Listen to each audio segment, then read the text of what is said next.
अस्सलाम वालेकुम स्टूडेंट्स। आज की इस वीडियो में जो हम structure and function of kidney को डिस्कस करेंगे कि बेसिकली किडनी अंदर से दिखती कैसे और काम कैसे करती है। सबसे पहले किडनी जो होती है वो एक symmetrical bean shape reddish brown colour की होती है, यानी कि एक सारी बहुत सारी बातें एक ही लाइन में लिखी हैं। चले मैं आपको आहिस्ता आहिस्ता करके बताती हूँ। सबसे पहले सिमेट्रिकल का मतलब है कि अगर हम किडनी को बीच से काटते हैं तो वो दो बराबर अलग हिस्सों में कट सकती है, यानी कि डिवाइड हो सकती है। उसके बाद दूसरी बात लिखी है कि बीन शेप होती है, यानी कि इसका जो स्ट्रक्चर है वो बीन लाइक है। उसके बाद लिखा हुआ है कि रेडिश ब्राउन कलर की होती है, यानी कि ये इसका जो कलर है वो थोड़ा थोड़ा ब्राउन होता है और थोड़ा रेड होता है। इसके अलावा ये जो है लोकेटेड कहाँ होती है, रिब्स केज में, बिलो द रिब्स केज में, यानी कि अपने हमारे रिब्स के नीचे की साइड पर।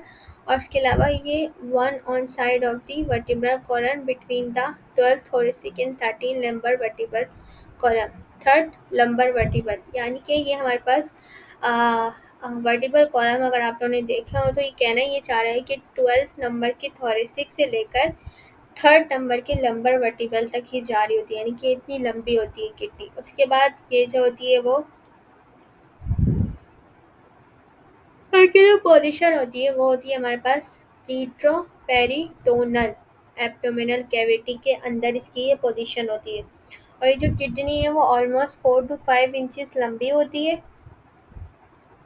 और राइट किडनी लोकेट होती है slightly below the left kidney, यानी कि राइट किडनी थोड़ी सी नीचे होती है लेफ्ट किडनी के मुकाबले में, क्योंकि जो है वो उसके ऊपर लिवर मौजूद होता है। लेफ्ट किडनी जो होती है वो स्लाइडली लार्जर होती है और क्लोज टू हार्ट होती है, यानी कि हार्ट के क्लोजर होती है।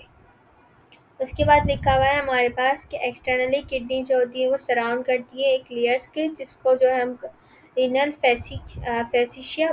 फैशिया बोलते हैं।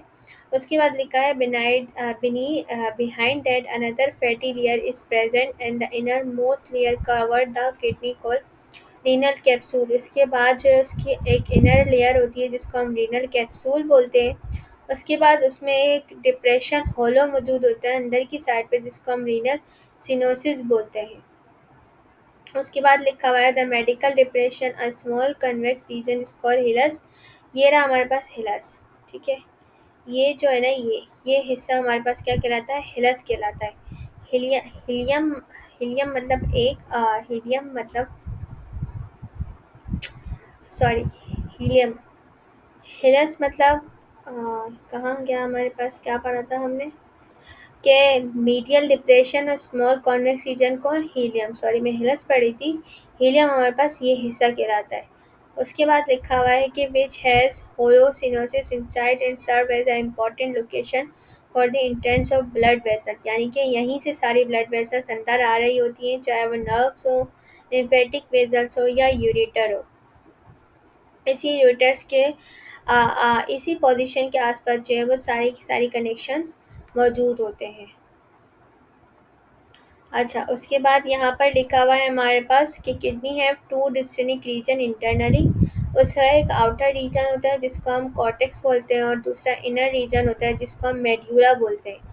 उसके बाद renal cortex is surround bye renal capsule. Renal cortex जो है वो रीनल कैप्सूल से सराउंड हो रहा होता है, जो कि किडनी को शेप प्रोवाइड करता है। उसके अलावा रीनल कॉर्टेक्स में हमारे पास आर्ट्रियोल्स, वेन्यूल्स और कुछ सेल्स मौजूद हैं जिन सेल्स का नाम होता है नेफ्रॉन। अच्छा, ये बात याद रखिएगा कि नेफ्रॉन हमारे पास किडनी का स्ट्रक्चर और फंक्शनल यूनिट है।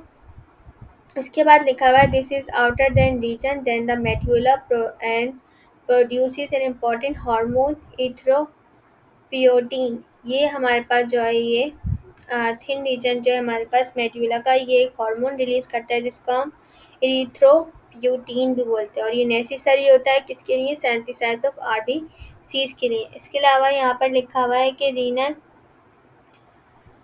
मेड्यूला हमारे पास कंपोज करता है इम्पैक्ट 7 to 18 कंसाइल शेल्स को, मासेस ऑफ टिश्यूज को कोल्ड रीनल पैरामिड्स एंड ये स्पेस जो होता है हमारे पास बिटवीन पैरामिड इसको हम रीनल कॉलम्स ही बोलते हैं। मेड्यूलर रीजन जो है वो मोस्टली कंटेन करता है लूप ऑफ हेलने के पार्ट को, यानी कि ये लूप ऑफ हेलने जो है वो नेफ्रॉन का एक छोटा सा हिस्सा है। इसके अलावा कलेक्टिंग डक्ट को, यानी कि दो पार्ट जो है वो रीनल मेड्यूला में आ रहे होते हैं, मेड्यूला वाले हिस्से में, निचले वाले हिस्से में।